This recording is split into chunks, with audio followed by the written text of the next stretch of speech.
নমস্কার বন্ধুরা, আশা করি আপনারা সবাই ভালো আছেন।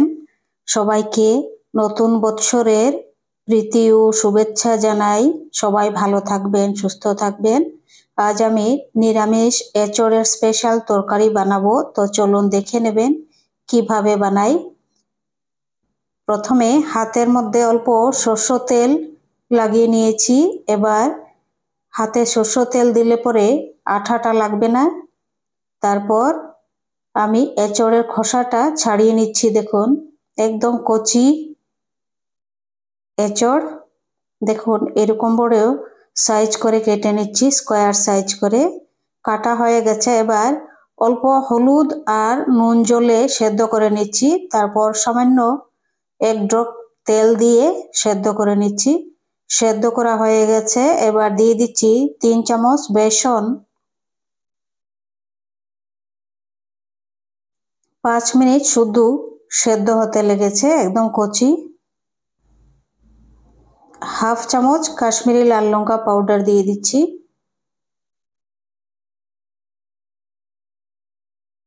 তারপর দিয়ে দিচ্ছি 3 ভাগের 1 ভাগ নুন। দিয়ে খুব ভালো করে এটি ম্যারিনেট করে রেখে দেব 5 মিনিট। 5 মিনিট হয়ে গেছে। এবার ভেজে নিচ্ছি তেলের মধ্যে। দেখুন, ভাজা হয়েছে খুব সুন্দর। এবার তুলে নিচ্ছি সবগুলি। এবার এই তেলের মধ্যেই 3টি আলু সেদ্ধ করে রাখা, এটি ভেজে নিচ্ছি ভালোভাবে লাল করে। এই আলুর মধ্যে দিয়ে দিচ্ছি 3 ভাগের 1 ভাগ নুন। তারপর হলুদ 3 ভাগের 1 ভাগ দিয়ে 5 মিনিট খুব ভালো করে ভেজে নেব। আলু ভাজা হয়ে গেছে, তুলে নিচ্ছি।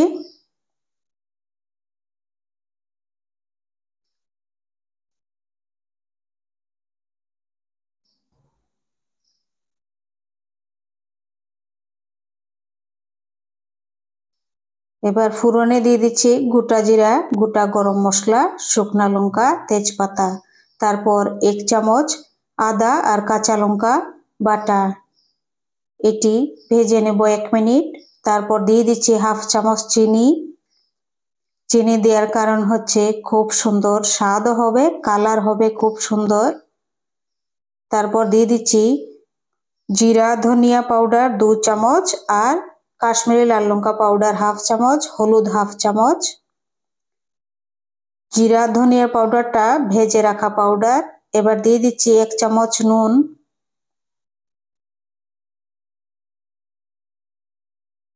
গোটা মশলা পাউডার করে দিয়েছি 1 চামচ ধনিয়া, 1 চামচ গোটা জিরা পাউডার করে এটি দিয়ে দিচ্ছি। এবার দিয়ে দিচ্ছি হাফ চামচ গোলমরিচের পাউডার দিয়ে 5 মিনিট খুব ভালো করে কষাবো মশলাগুলো।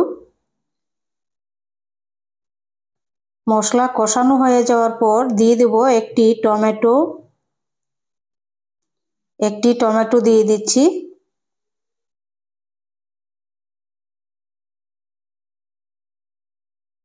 আরও 2-3 মিনিট এটি কষাবো। কষানো হয়ে গেছে। এবার দিয়ে দিচ্ছি সেদ্ধ করে রাখা 4 চামচ মটর। এটি দিয়ে 5 মিনিট আরও ভালোভাবে কষাবো। কষানো হয়ে গেছে। এবার দিয়ে দিচ্ছি ভেজে রাখা আলু। আলুগুলি দেওয়ার পর আরও 2-3 মিনিট এইরকমভাবে কষিয়ে নিচ্ছি। 2-3 মিনিট কষানো হয়ে যাওয়ার পর 1 কাপ গরম জল দিয়ে দিচ্ছি। গরম জল দিয়ে এবার দিয়ে দেব ভেজে রাখা এঁচোড়। এঁচোড়গুলি দিয়ে 10 মিনিট এটি ঢাকা দিয়ে খুব ভালোভাবে জাল করে নেব তরকারিটি।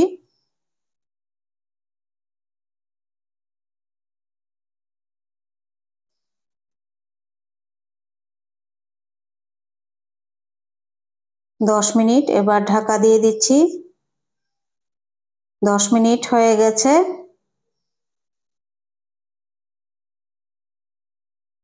এঁচোড়ের নিরামিষ তরকারিটি হয়ে গেছে। এবার দিয়ে দিচ্ছি হাফ চামচ ঘি, তারপর দিয়ে দিচ্ছি 1 চামচ গোটা গরম মশলা বাটা। এটি হচ্ছে গোটা গরম মশলা বাটা 1 চামচ। এবার গ্যাসটি অফ করে দেব। হয়ে গেছে নিরামিষ স্পেশাল এঁচোড়ের তরকারি। আপনাদের যদি রেসিপিগুলো ভালো লাগে সাবস্ক্রাইব করবেন, লাইক করবেন, শেয়ার করবেন, কমেন্ট করে জানাবেন কেমন হয়েছে। এই মটর দিয়ে অসাধারণ লাগবে এরকম। আর গোটা গরম মশলা বেটে দিলে খুব সুন্দর গন্ধ হয়, খুব সুস্বাদু তরকারি। আপনারা অনুগ্রহ করে আমার চ্যানেলটি স্কিপ না করে পুরো রেসিপিটি দেখবেন, আপনাদের কাছে অনুরোধ জানাই আমি।